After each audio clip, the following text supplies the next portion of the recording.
우리 하나님 말씀 함께 보도록 하겠습니다. 이사야서 6장 1절부터 13절 말씀입니다. 우리 함께 읽고 마지막은 같이 읽도록 하겠습니다. 우시야 왕이 죽던 해에 나는 높이 들린 보좌에 앉아 계시는 주님을 배웠는데 그의 옷자락이 성전에 가득 차 있었다. 그분 위로는 서랍들이 서 있었는데 서랍들은 저마다 날개를 6가지고 있었다. 둘로는 얼굴을 가리고 둘로는 발을 가리고 나머지 둘로는 날고 있었다. 그리고 그들은 큰 노래로 노래를 부르며 화답하였다. 거룩하시다, 거룩하시다, 거룩하시다, 만군의 주님, 온 땅에 그의 영광이 가득하다. 우렁차게 부르는 이 노랫소리에 문지방의 터가 흔들리고 성전에는 연기가 가득 찼다. 나는 부르짖었다. 재앙이 나에게 닥치겠구나. 이제 나는 죽게 되었구나.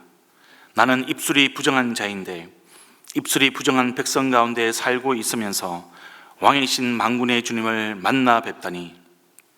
그때의 서랍들 가운데서 하나가 제단에서 타고 있는 숯을 부집게로 집어 손에 들고 나에게 날아와서 그것을 나의 입에 대며 말하였다.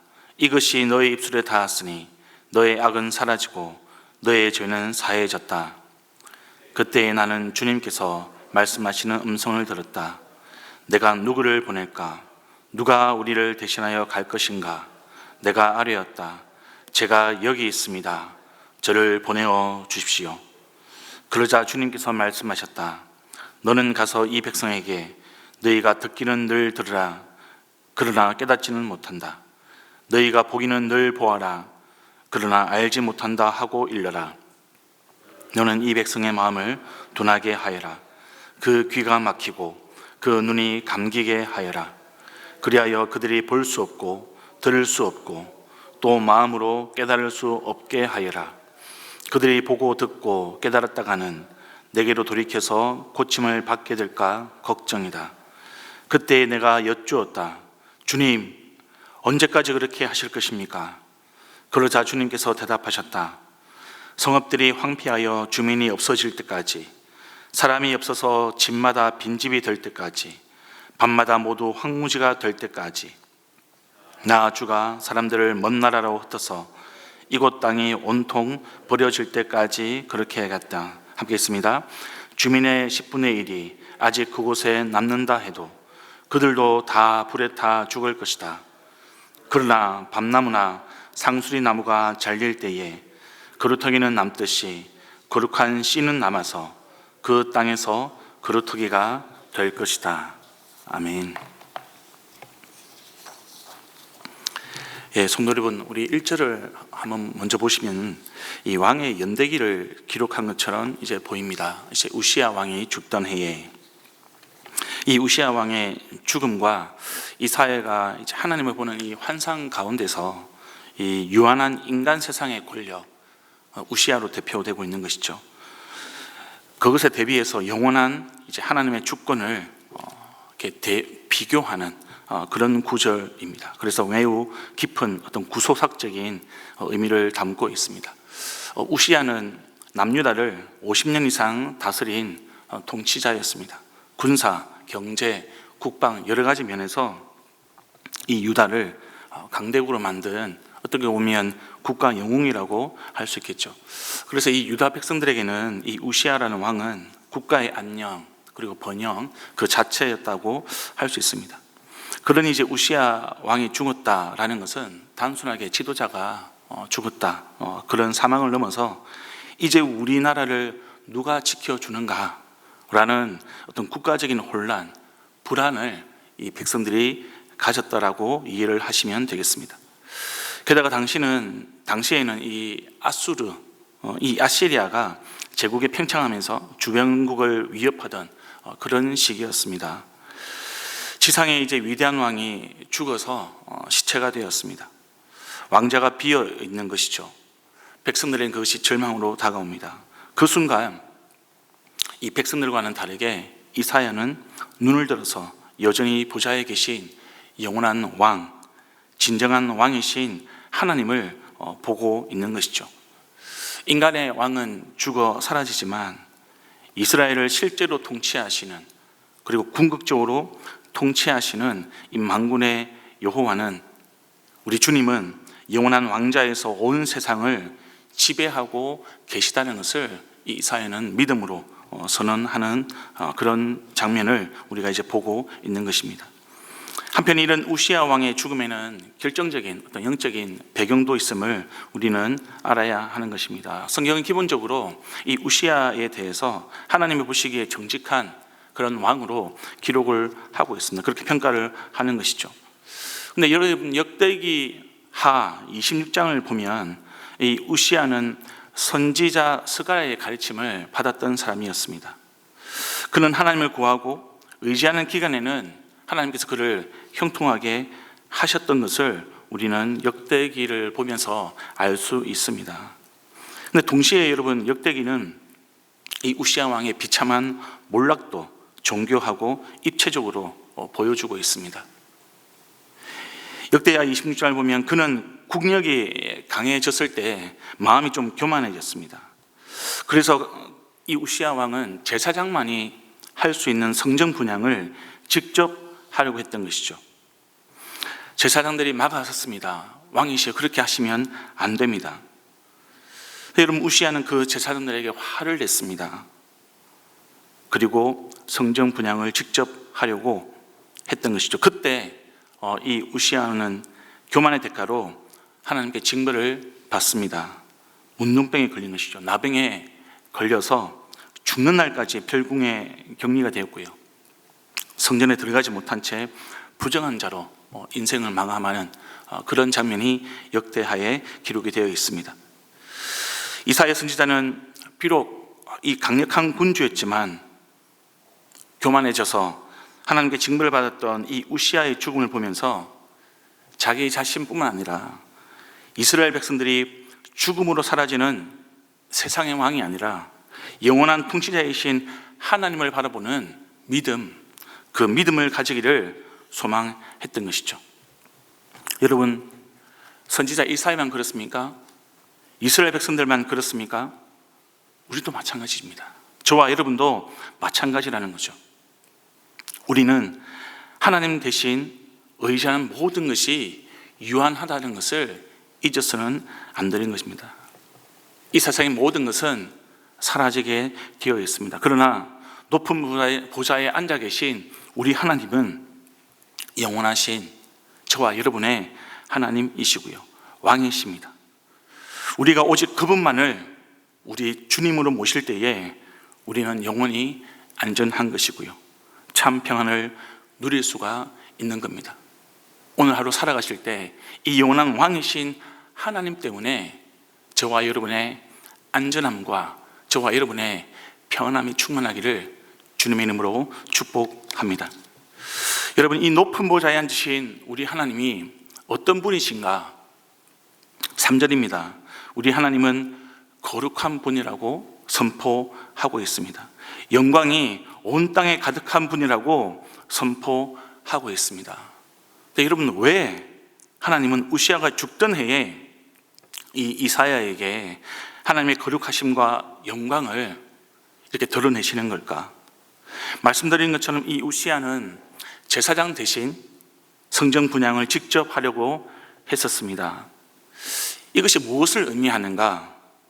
우시야가 하나님과 상관없이, 아니 하나님을 무시하고 내가 스스로 거룩해질 수 있다라고 생각했던 것이죠. 그런 생각 때문에 나온 것이 이 성전 분향을 본인이 직접 하려고 했던 것입니다. 이 사실을 잘 알고 있던 이사야는 그 성전에서 하나님의 거룩함을 직면했을 때 교만했던 우시야와는 전혀 다른 반응을 보이고 있습니다. 무엇이라고 고백하고 있습니까? 재앙이 나에게 닥치겠구나. 이제 나는 죽게 되었구나. 나는 입술이 부정한 사람이라고 자신의 부정함을 솔직하게 고백하고 자복하고 있는 이사야의 모습을 볼 수 있습니다. 이 이사야의 모습을 통해서 여러분, 우리는 무엇을 깨달아야 하는가? 우리의 거룩함은 우리의 힘으로 만들 수가 없다는 것이죠. 우리는 영광을 우리의 힘으로 만들 수 없는 존재라는 것을 깨닫게 됩니다. 저와 여러분은 하나님께 붙어 있을 때 거룩해지는 존재입니다. 저와 여러분은 하나님 안에 있을 때에 영광스러운 존재가 되는 것이죠. 오직 우리 하나님만이 우리를 거룩하게 하시고요, 영광스럽게 만드시는 분이십니다. 이게 여러분 6절과 7절에 나오는 장면이죠. 이사야가 자신의 부정함을 고백할 때에 하나님이 어떻게 하십니까? 제단에 있는 숯을 가지고 이사야의 입에 대시고 악을 사라지게 하고 있습니다. 죄를 사하여 주시는 것이죠. 성도 여러분, 우리는 우리 스스로 절대로 선한 존재가 될 수가 없습니다. 우리는 우리 스스로 우리 죄의 문제를 해결할 수가 없는 그런 존재들입니다. 오직 하나님만이 우리의 악을 사라지게 해 주시고요, 우리의 죄를 용서해 주실 수가 있는 것입니다. 그리고 이 위대한 역사를, 이 멋진 일을 우리 예수님을 통해서 불가역적으로 완성해 주셨던 것이죠. 로마서 3장 23절 24절입니다. 모든 사람이 죄를 범하였음에 하나님의 영광에 이르지 못하더니 그리스도 예수 안에 있는 속량으로 말미암아 하나님의 은혜로 값없이 의롭다 하심을 얻은 자가 되었느니라. 저와 여러분은 이 죄악을 주님께 다 맡겼습니다. 우리 주님이 우리의 모든 죄악을 다 짊어지고 십자가에서 돌아가셨습니다. 우리의 악은 사라하셨습니다. 우리의 죄는 용서받았습니다. 여러분, 이 과정 속에서 저와 여러분의 공로가 얼마만큼 있을까요? 하나도 없습니다. 여러분, 아무것도 없고요, 전적으로 하나님의 베풀으신 은혜로 우리의 문제는 해결되고 우리는 용서받고 구원을 받은 것입니다. 여러분, 이 사실을 우리는 살아가면서 잊어서는 안 됩니다. 기억해내야 하고요, 우리가 이 은혜에 푹 잠겨서 감사로 살아갈 수 있는 오늘 하루가 되기를 간절히 소망합니다. 근데 여러분, 이 사연은 우리의 죄의 문제가 해결되고 우리가 구원받은 것으로 우리의 모든 신앙생활이 종료가 되는 게 아니라는 것을 다시 한번 보여주고 있습니다. 여러분, 매우 중요한 부분입니다. 하나님의 이사야의 악을 사라지게 했습니다. 하나님의 이사야의 죄를 용서하셨습니다. 그 다음에 이사야에게 무엇이라고 지금 말씀을 하시고 계십니까? 내가 누구를 보낼 것인가? 누가 우리를 대신하여 갈 것인가? 질문하십니다. 그 다음 스텝을 밟아 나가신다고요. 이사야가 이 질문에 대해서 이렇게 대답합니다. 제가 여기 있습니다. 저를 보내어 주십시오. 지금 하나님이 이사야를 보내고자 하는 곳이 어디입니까? 그곳은 바로 완악하고 영적으로 무너진 이스라엘 백성들입니다. 하나님은 이스라엘 백성들에게 이 이사야를 보내서 복음을 전하고요, 대언할 사람으로 세우고 계시는 것이죠. 죄 사함을 받고 정결해진 이사야가 어떻게 반응합니까? 그 주의 부르심 가운데 그렇습니다 하나님, 내가 가겠습니다, 순종하고 응답하고 있습니다. 사랑하는 성도 여러분, 하나님의 백성은, 예수의 제자는 나 하나 구원받는 것으로 모든 것이 종료되었다라고, 완성되었다라고 생각하지 않습니다. 시작인 것이죠. 우리 신앙이 시작되는 것입니다. 하나님은 하나님의 나라를 회복하고 완성하는 일에 저와 여러분을 동역자로 만들기를 원하십니다. 그 자리로 우리를 부르시는 것이죠. 여러분, 이것이 하나님이 디자인하신 하나님 나라의 영적인 시스템입니다. 그래서 저와 여러분이 나 하나 구원받는 것으로 마치 나의 모든 신앙생활을, 그 목적을 이룬 것처럼 생각하지 않기를 진심으로 부탁드립니다. 하나님은 당신의 나라를 회복하고 완성하는 일에 우리를 당신의 동역자로 삼기 위해서 저와 여러분을 구원해 주신 것이죠. 여러분, 다가오는 주일이 순교 기념 주일입니다. 우리가 순교자 세 분이 있습니다. 네, 안대욱, 배형규, 심승민, 이 세 분이죠. 우리가 순교 기념 주일이 되면 단순하게 이 세 분의 희생을 기억하고 기념하기 위해서 우리가 순교 기념 주일을 지키는 것이 아닙니다. 이 순교 사건을 통해서 나를 구원하신, 우리를 구원하신 하나님의 부르심을 점검하는 것이죠.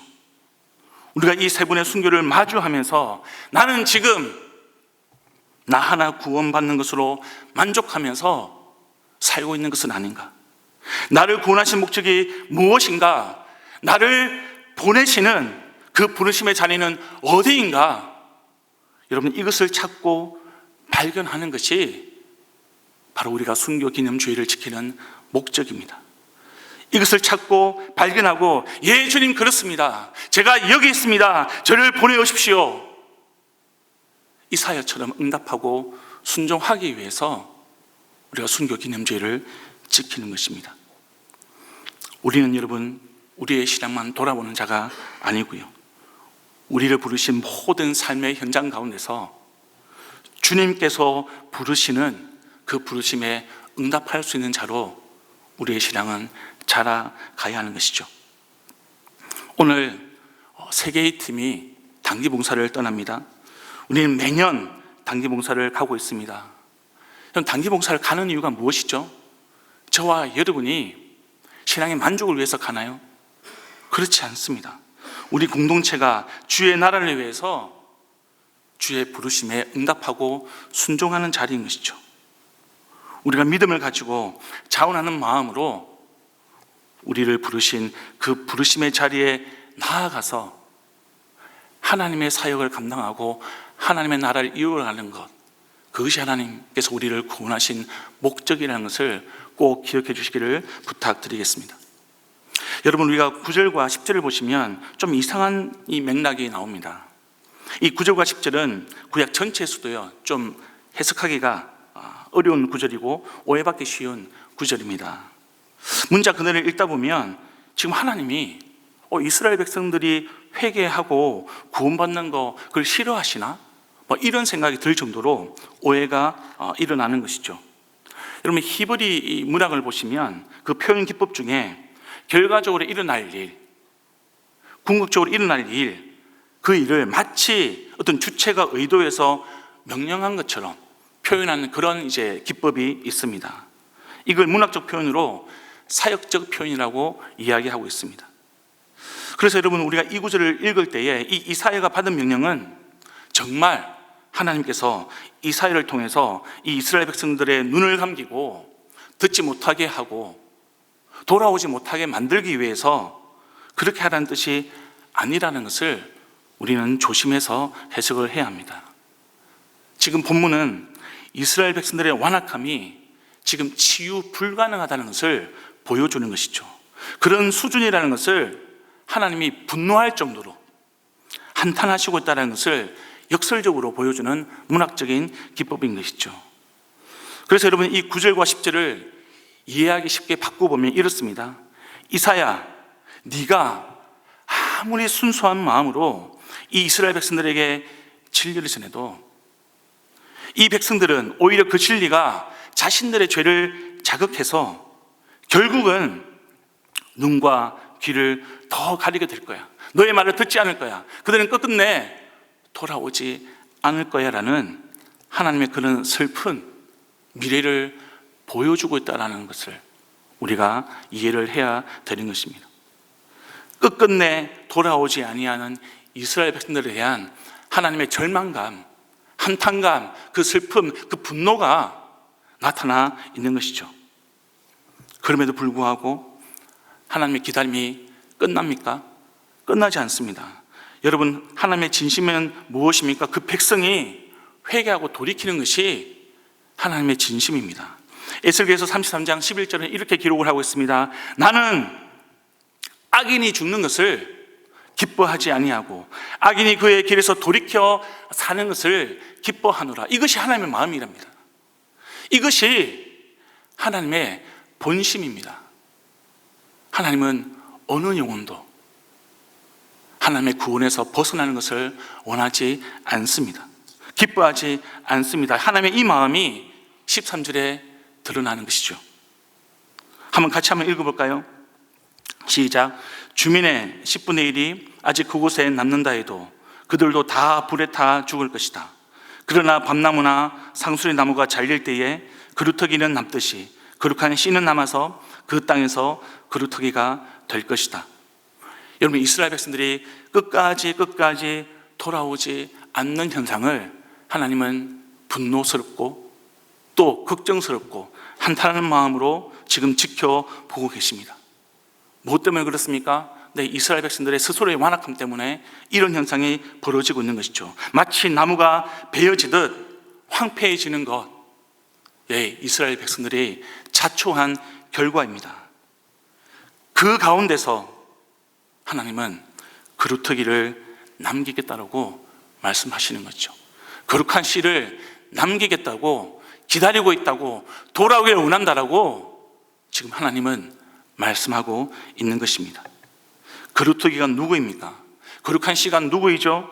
하나님이 남겨놓으신 부르심에 순종하는 사람, 마치 이사야처럼 패역한 이스라엘 백성 가운데서 그루터기처럼 거룩한 씨처럼 하나님께서 부르실 때에 응답하고 순종하는 그 사람이 13절에 나오는 그루터기입니다. 배임을 당해도 사라진다 할지라도 남기는 그 한 사람이 그루터기인 것이죠. 거룩한 씨입니다. 사랑하는 성도 여러분, 저와 여러분은 배임을 당한 상수리 나무입니까? 밤나무입니까? 아니면 남은 거룩한 씨요 그루터기입니까? 믿음이 흔들리지 않기를 부탁드립니다. 저와 여러분은 하나님께서 이 시대에 남겨놓으신 하나님의 그루터기입니다. 저와 여러분은 하나님께서 이 시대에 하나님의 나라를 위해서 남겨놓으신 거룩한 씨입니다. 그 믿음을 가지고 하나님께서 부르실 때에 우리가 순종으로 응답하는 그루터기가 되기를, 거룩한 씨가 되기를 우리 주님의 이름으로 축원드립니다. 이 시간 여러분 함께 말씀을 기억하면서 기도드리겠습니다. 하나님께서 이스라엘을 부르시고 또 찾으시고 보내신 것처럼 이 시대의 저와 여러분을 믿음의 백성으로 세우기를 원하십니다. 말씀을 기억하며 하나님, 내가 이사야처럼 주께 응답하겠습니다. 내가 순종하겠습니다.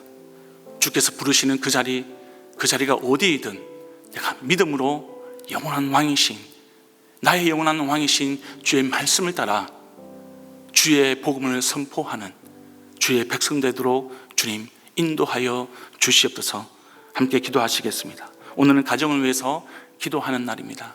우리 가족들을 생각하시며 특별히 구원받지 못한 채 여전히 하나님으로부터 멀리 떨어져 있는 우리의 자녀, 우리의 부모, 우리 형제 자매가 있다면 하나님 주께로 돌아오게 도와주십시오.